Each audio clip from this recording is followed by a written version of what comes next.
ঘুমের ওষুধ দীর্ঘদিন খেতে খেতে কিন্তু আসক্তি হয়ে যায়। ঘুমের যে একটা আমরা বলি বায়োলজিক্যাল ক্লকটা কিন্তু নষ্ট হয়ে যায়। রাত 10টার পরে ডিজিটাল ডিভাইস অফ করে ফেলা উচিত। একটা সুস্থ মানুষের কতটুকু ঘুম দরকার? মিনিমাম 6 ঘন্টা ঘুমানো দরকার। অনিদ্রা বা ঘুমের সমস্যা এটা কি আসলে কোনো মানসিক রোগ? একবার দেরিতে ঘুমানো অভ্যাস হলে কিন্তু আর ঘুম আসতে চায় না। ঘুমের সঠিক সময়টা ঠিক কয়টা থেকে কয়টা? রাতের যে প্রথম অংশটা সেটাকে আমরা বলি ডিপ স্লিপ, গভীর ঘুম যেটা।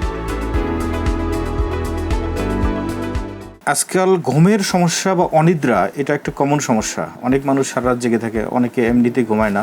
তো আপনি কি বলবেন যে এর পেছনে কোনো মানসিক সমস্যা কি কাজ করে, এবং অনিদ্রা বা ঘুমের সমস্যা এটা কি আসলে কোনো মানসিক রোগ? যে অনিদ্রা কিন্তু আমরা বলি ইনসমনিয়া যেটা, সেটা কিন্তু অনেক সময় বিভিন্ন মানসিক রোগের কারণে হতে পারে।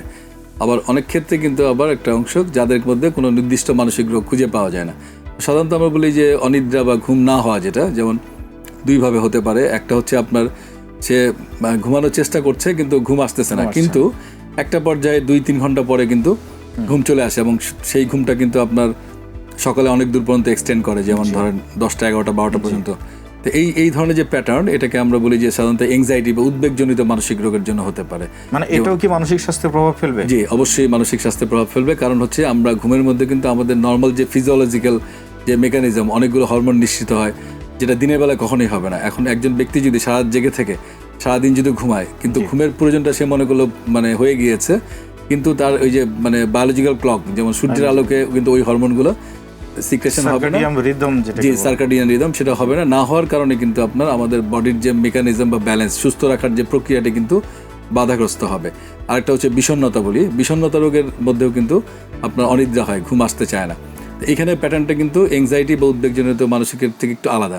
বিষণ্ণতা রোগীরা সাধারণত কিন্তু নর্মাল টাইমে ঘুমিয়ে পড়ে, কিন্তু ঘুমানোর পরে দেখা গেলো তার ঘুম ভেঙে গেছে অনেক আগে।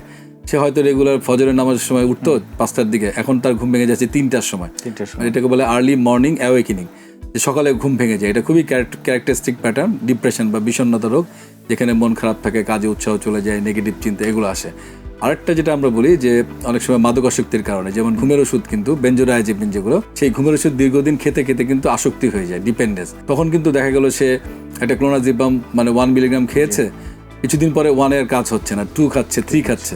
তখন ওই ওষুধ যখন ছেড়ে দিচ্ছে, ইভেন আগের ওষুধের ডোজও খাচ্ছে, সেই ওষুধে কিন্তু আর ঘুম হচ্ছে না। তাহলে এই ডিপেন্ডেন্স আমরা বলি মাদকাসক্তি, এইটা একটা অন্যতম কারণ। আরও আছে আপনার সাইকোটিক, যেটা বললাম বাইপোলার মুড ডিসঅর্ডার, ম্যানিয়া, যেখানে রুগী অনেক বেশি কথা বলে, ঘুম হয় না, বাইরে চলে যায়, খুব ভোরে সকালে দরজা খুলে চলে যায়, এক জেলার থেকে আরেক জায়গায় চলে যায় বাসার থেকে। আর আরেকটা গুরুত্বপূর্ণ দেখা যাচ্ছে কারোর মধ্যে কিন্তু আমরা বলি প্রাইমারি ইনসমনিয়া, এই ধরনের কোনো মানসিক রোগ পাওয়া যায় না, কিন্তু তার ঘুম হচ্ছে না, এবং মানে মাসের পর মাস ঘুম আসতেছে না। তো সেক্ষেত্রে আমরা প্রথমে নির্ণয় করি যে তার মানসিক রোগ ছিল কিনা, অন্য কোনো মানসিক রোগ। কিন্তু দীর্ঘদিন যদি অনিদ্রা থাকে, তাহলে কিন্তু অবশ্যই তার মধ্যে মানে বিষণ্ণতা বা এংজাইটি সহ অন্যান্য রোগের উপসর্গ কিন্তু চলে আসবে। তো সেই ক্ষেত্রে আমরা যেটা বলি যে তার মূল যে আমরা বলি স্লিপ ওয়েক সাইকেল, যেটা ঘুমের যে একটা আমরা বলি বায়োলজিক্যাল ক্লকটা কিন্তু নষ্ট হয়ে যায়। এটার মূল কারণ হচ্ছে আপনার যারা অনেক রাত জেগে মোবাইল দেখে, টিভি দেখে, যেমন আমাদের ছাত্রীদের মধ্যে অনেকে রাত জেগে পড়াশোনা করে, 4টা-5টা পর্যন্ত পড়ার পরে এই যে পরীক্ষার আগে যে সে গভীর রাত জাগলো, এটা কিন্তু অভ্যাসে পরিণত হয়ে যায়। যখন পরীক্ষা শেষ হয়ে যায় তখনই কিন্তু অভ্যাস চলতে থাকে, এবং তখন সকালে গিয়ে হয়তো ক্লাসে গিয়ে জিমাচ্ছে, অথবা তার আপনার মনোযোগ নষ্ট হচ্ছে, তাহলে পরে কিন্তু আর ঘুম আসতে চায় না।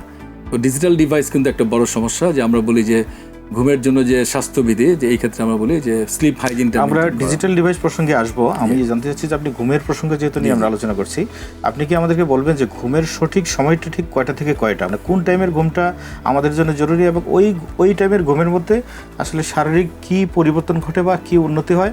এবং ধরেন যে আমরা রাত 10টার কেউ হয়তো ঘুমিয়ে গেল, কেউ হয়তো রাত 3টার পরে ঘুমালো, এই দুইটা ঘুমের মধ্যে পার্থক্যটা কি? কে বেশি লাভবান হচ্ছে? মানে ঘুমের মধ্যে এই আর্লি যে স্লিপ আর কি, এই আর্লি স্লিপের বেনিফিটটা কি? খুব গুরুত্বপূর্ণ প্রশ্ন করেছেন। আমরা ছোটবেলা থেকে যে প্রবাদ শুনে এসেছি যে early to bed early to rise, এইটার মূল কনসেপ্ট কিন্তু সাইন্টিফিক্যালি প্রুভেন, মানে প্রমাণিত। সেটা হচ্ছে আমাদের রাতের যে প্রথম অংশটা, সেটাকে আমরা বলি ডিপ স্লিপ, গভীর ঘুম। যেটা এখন কোনো একজন ব্যক্তি যদি ধরেন 3টার সময় ঘুমাতে যায়, সে কিন্তু এই যে মানে আমরা বলি যে নন রেম স্লিপ, যেটা গভীর ঘুম, সেইটার থেকে সে বঞ্চিত হলো। এবং আমাদের এমনিতেই তো এখন শহরের জীবনে কিন্তু একটু দেরিতে ঘুমানোর অভ্যাস। তাতে হয় কি যে আপনার যেটা প্রবলেমটা হয় যে এই একবার দেরিতে ঘুমানো অভ্যাস হলে কিন্তু আর ঘুম আসতে চায় না। তো আইডিয়ালি যেটা উচিত, যেটা আমরা বলি, যেহেতু আমাদের হয়তো খুব বেশি আর্লি ঘুমানো সম্ভব না, অফিস কাজকর্ম সব কিছু শেষ করে, তাহলে আমরা আইডিয়ালি যেটা মনে করি যে উচিত হচ্ছে 12টার মধ্যে ঘুমানো, 11:30 থেকে 12টার মধ্যে। আর সকালে যদি আপনার স্কুল কলেজ অফিস যদি চিন্তা করেন তাহলে কিন্তু ঢাকা শহরে আপনার অনেক সকালে না উঠলে আপনি কিন্তু টাইমলি ক্লাসে যাওয়া, অফিসে পৌঁছানো কিন্তু খুবই কঠিন, যে পরিমাণ বাস্তবতা জ্যাম বা অন্যান্য কারণে।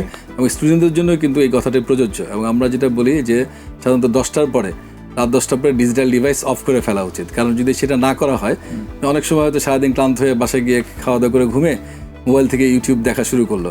তো এই যে স্টিমুলেশন, এইটা কিন্তু ঘুমের মারাত্মক ব্যাঘাত ঘটায়।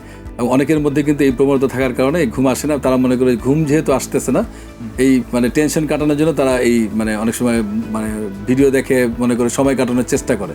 এটা খুবই মানে একটা, সেক্ষেত্রে পরিপূর্ণ ঘুমের টাইমটা কি, একটা সুস্থ মানুষের কতটুকু ঘুম দরকার? আমরা বলি একজন প্রাপ্তবয়স্ক ব্যক্তির মিনিমাম মানে আপনার রাতে মিনিমাম 6 ঘন্টা ঘুমানো দরকার।